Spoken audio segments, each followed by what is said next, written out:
It's Stan Veit's History of the Personal Computer. From Altair to IBM, A History of the PC Revolution. By Stan Veit, Editor-in-Chief Emeritus, Computer Shopper. Copyright 1993 and 2025 by Stan Veit and A-Books Creativity Incorporated. Read by Randy Kindig and David Greelish. Chapter 15, Look to the North Star. In 1975, Lee Felsenstein, who was to become the designer of the processor technology SAW, the Osborne 1 portable computer, and many S100 boards, leased a building at 2465 4th Street in Berkeley, California, which he subleased to other people because it had more space than he required for his design activities. That building should become a historic landmark in the personal computer world because it was the birthplace of two pioneer personal computer companies, Processor Technology and Northstar Computers. Processor Technology grew and moved to Emeryville, California, and then to Pleasanton, California, where it eventually perished.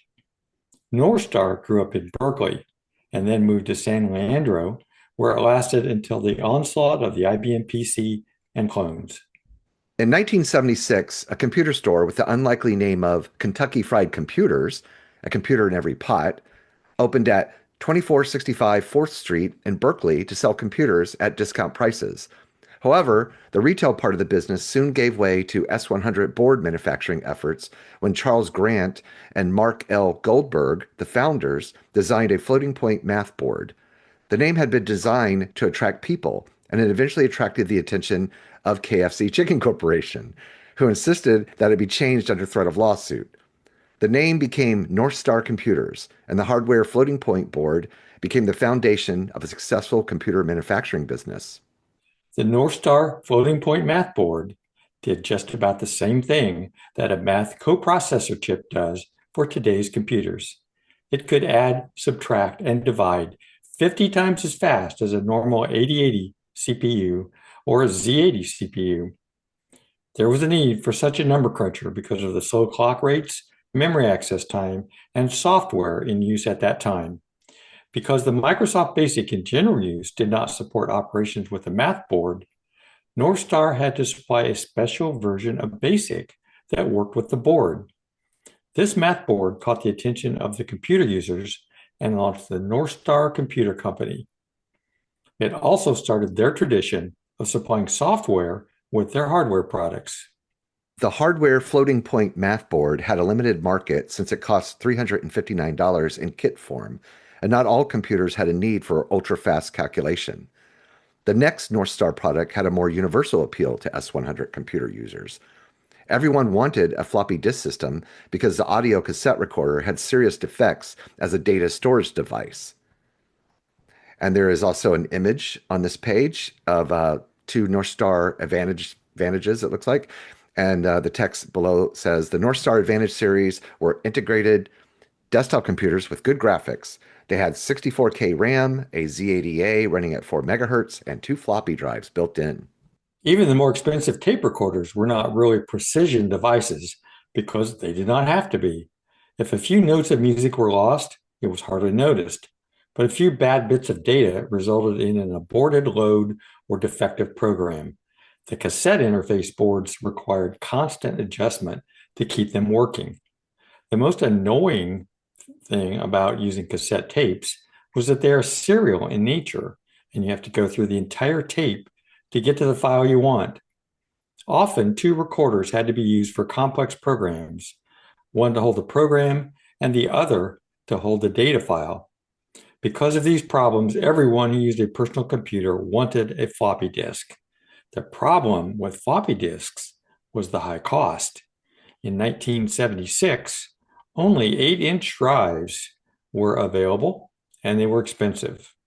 In addition, a disk controller and interface was required, and so was a disk operating system and a special version of BASIC.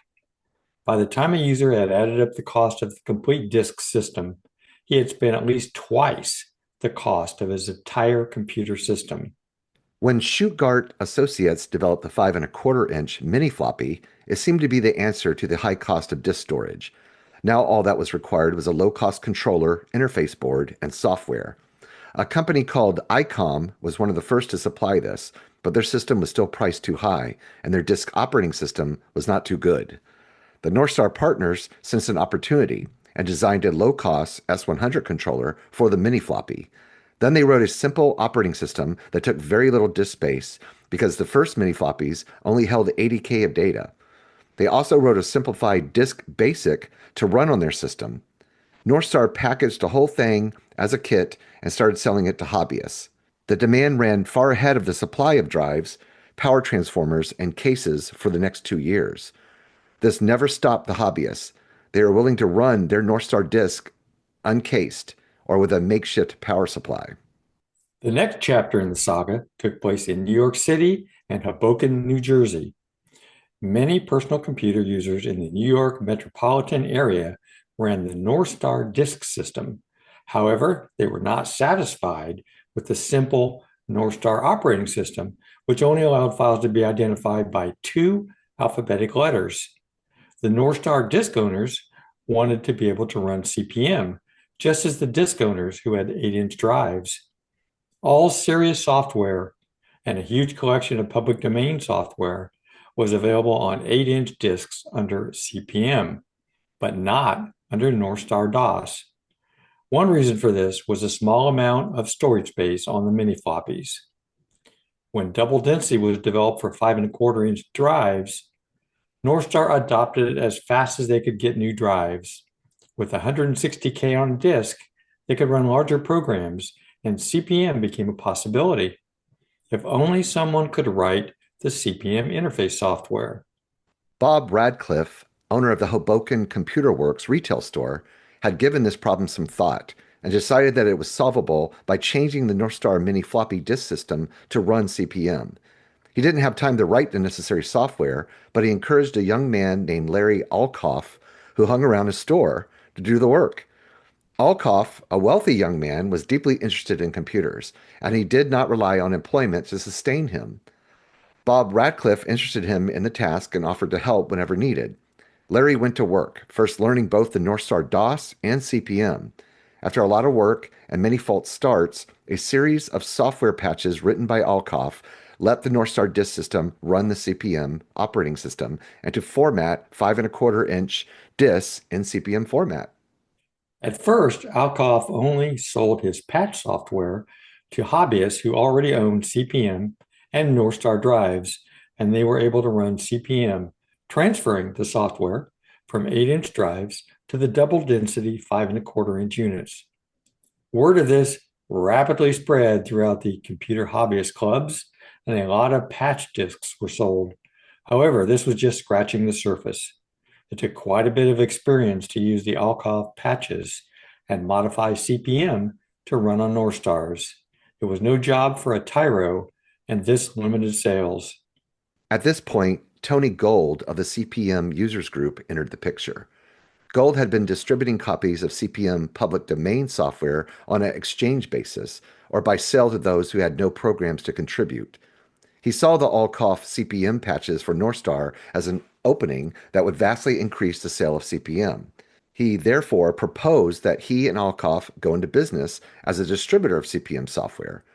Taking out a direct license from Digital Research Incorporated to market CP/M, they formed a company called Lifeboat Associates. Now, instead of merely selling the software patches, they sold copies of CP/M already configured for Northstar. In time, this company became the largest distributor of CP/M software in the world. Whenever a new company bought out a new computer or disk system, most likely they would ask Lifeboat Associates to configure CP/M for that new machine and sell the software.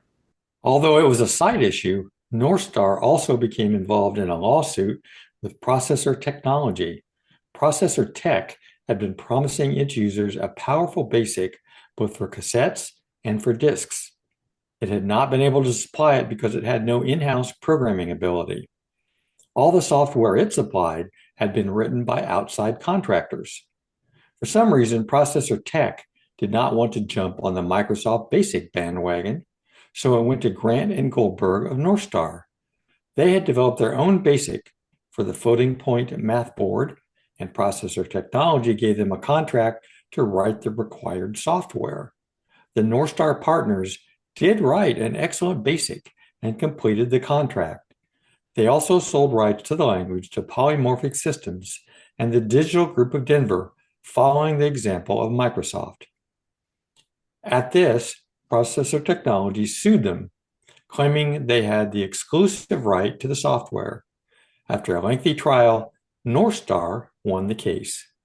Northstar also greatly benefited from the development of CP/M for their disk systems and sold all the disk systems they could make. In addition, the success of the disk systems enabled Northstar to take the next step and become a manufacturer of complete computer systems. The first machine they developed was called the Horizon 1. It was designed in a tabletop cabinet that contained the S100 boards and 12-slot backplane, and either one or two 5¼ inch drives. Either single density or double density drives, single-sided, were available in the first models, and double-sided drives were later available. The Horizon 1 used a Z80A CPU and operated at the blinding speed of 4 MHz. Special Northstar memory boards were used, and a Northstar I/O board was manufactured to keep up with the fast CPU. The Horizon was supplied with Northstar DOS and BASIC, but it could also run CP/M and Microsoft BASIC, or another operating system called Turbo DOS. The Horizon cabinet only contained the computer and drive components. A separate video terminal was required for operation.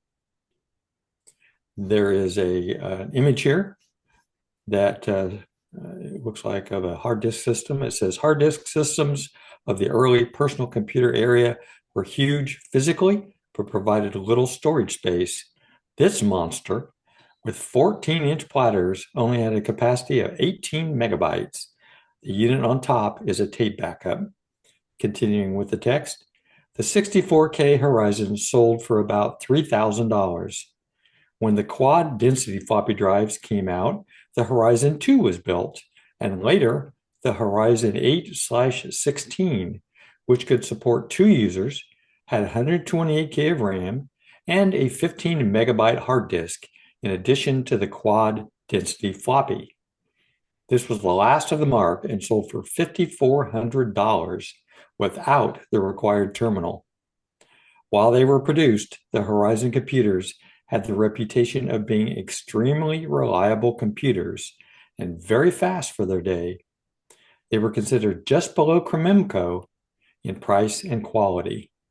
Northstar was not a company to rest on its reputation. It believed in research and developing the next generation of computers while selling the Horizons. The new computer turned out to be a self-contained, graphics-oriented machine called the Advantage, with a built-in 12-inch monochrome CRT capable of 640 by 260 pixel graphics. The Advantage was a Z80A machine with 64K of RAM, and its graphics were very advanced for the time. It was equipped with 2 360K floppies and ran a special graphics version of CP/M. In 1981, the Advantage was just about the only S100 graphics computer and was considered a very advanced design. In 1982, the IBM PC was arriving on the market in large quantities, and 8-bit machines were rapidly being shelved in favor of PCs. Northstar upgraded to the Advantage 8/16 by adding an 8088 CPU in addition to the Z80A. They also supplied a version of MS-DOS to run on their computer. The Z80A did the graphics, while the 8088 could do character-based computing. The Advantage still only had 64K of RAM, but then most IBM PCs didn't have any more and couldn't do graphics. Still, with IBM's PC cutting into the market, the Advantage only gained a specialized ownership. In 1983, Northstar came out with their last computer, the Dimension. This new 16-bit machine had 256K of RAM and 13 slots for IBM PC-compatible boards. The Dimension also ran regular IBM-compatible MS-DOS, as well as Graphic Dimension DOS. When it came out, this machine was called the best graphics computer ever built, but its $7,350 price was too high for the market. The failure of the dimension spelled the final chapter in the Northstar computer story, and the company disappeared. I don't know if I've ever seen at any computer festival or anywhere an advantage or dimension. I mean, I've certainly seen the horizons seem to be the most common. Yeah, no, I haven't either. Actually, I haven't seen that many Horizons. I've only seen a few. I was going to comment about that hard drive and make a joke that that's no hard drive, that's a bread box. You can fit two loaves in there perfectly. Yeah, easily, easily. Nice looking cabinet, very very plain, but but nice. Um, yeah, and I've Yeah, seen this. I Say, like the looks of oh them. I mean, yeah, they look like a computer of that time frame. I mean, they really do. and then our viewers, will see that the ad here, is a pretty nice looking kind of, gosh, what's his name? Rockwell, sort of Rockwell like style, that North Star ad. Uh, Anyone only listening, you just look up. It's no business is too small for North Stars, like a lemonade stand. It's very Rockwell. Am I saying it right? Or Norman Rockwell? Yeah, sort of Norman Rockwell like Oh, ad. Norman Rockwell. Oh, gotcha. Yeah, Yeah, yeah, yeah, yeah. yeah. Sort of Yeah. similar. Um, but anyway, all right. Any comments? Any other comments? Well, it seems a little weird, doesn't it, that that he took a step back to a machine that was produced in 1977. Yeah, Um, right. Kind I'm of not fall sure why out the of particular order. maybe because it actually existed into the IBM It PC did. time frame. So in the That's end, it kind too. of fits in, I guess. Yeah, But you're right. that So I could guess you be. could have did it either one of the two ways. Um, I made a note that I have seen a few Horizons in my time, and uh, I think the processor technology Soul is probably one of the most attractive S100. It's all a matter of taste, right? It's probably one of the most attractive looking S100 computers. But as far as the box style, where it's just a box, I think the Horizon is probably the most attractive because it has that nice wooden case. I like the wood grain, but I guess Right. I kind of like 70s stereo systems too, for the same reason. Right, right. It Um, kind of reminds me of oh gosh, now I can't think of the brand, but there was another brand of computers that originally came with a wooden box and um, yeah, there are a just couple other ones. with a metal case and wooden sides. Oh Yeah. gosh, now I can't Well, even remember the the name of the processor brand. technology Soul, there was another brand that used that case, like the same case. Did we cover it already? I Hmm. don't know. I don't But know. We've covered a lot of stuff. yeah, I've made a Um, few notes in here, and I think, again, it's been a long time since I originally read this book, so I think all this was covered, though. Oh, well, it mentions that the Horizon was one of the first computers to have a built-in floppy drive and disk-based booting. yeah. All the rest of the stuff is kind of was covered in the chapter. So I made a couple of notes too.